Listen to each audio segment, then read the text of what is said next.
चंद्रपूर शहरामध्ये 1704 मध्ये बांधलेली एक वास्तू अजूनही सगळ्यांचं लक्ष वेधून घेतेय। ही वास्तू आहे राजे वीरशहाची समाधी। एखाद्या राणीनं आपल्या दिवंगत पतीच्या स्मरणार्थ बांधलेली ही एकमेव ऐतिहासिक वास्तू आहे।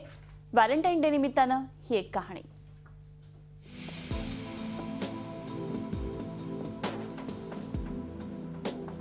चंद्रपूरचं वैभव वाढवणाऱ्या आणि प्रजेसाठी अनेकविध विकास कामं करणाऱ्या गोंड शासक राणी हिराईनं आपले पती राजे वीरशहा यांच्या स्मृतीप्रित्यर्थ बांधलेली समाधी इथल्या संपन्न वास्तुकलेचा नमुना आहे।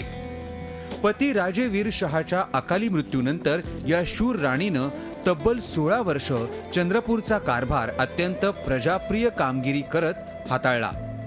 1704 नंतर तिनं ही समाधी बांधण्याचं काम हाती घेतलं आणि ते पूर्णही केलं।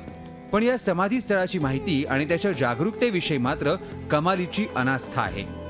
ये मकबरा इतना बड़ा है कि इतना बड़ा मकबरा महाराष्ट्र में किसी राजा का नहीं है। ये हमारे लिए बहुत गर्व की बात है कि किसी रानी ने अपने राजा के अस्तित्व टिकाने के लिए या उनकी यादगार हमेशा चिरअमर रहे उसके लिए उन्होंने इतने बड़े मकबरे का एक निर्माण किया जो कि महाराष्ट्र के इतिहास में एक अलग स्थान रखता है। हे स्थळ प्राचीन आदिवासी कला आणि संस्कृतीचं सर्वांग सुंदर दर्शन घडवीत असताना पुरातत्व आणि पर्यटन विभागाकडून दुर्लक्षित आहे।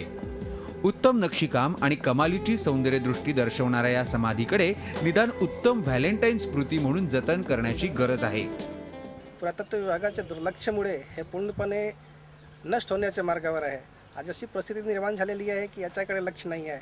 हा गोंड संस्कृती आणि आदिवासी संस्कृतीसाठी अत्यंत महत्त्वाची आणि अभिमानाची बाब आहे।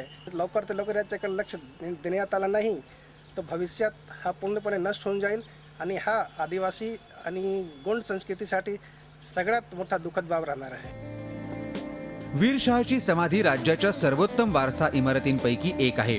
एका बाजूला चंद्रपूरची झरपट नदी आणि दुसऱ्या बाजूला नियोजनपूर्वक वसवलेलं शहर गोंड शासकांच्या प्रजाहितदक्ष कारभाराचा नमुनाच आहे। Ashish Ambade, Zee Media, Chandrapur.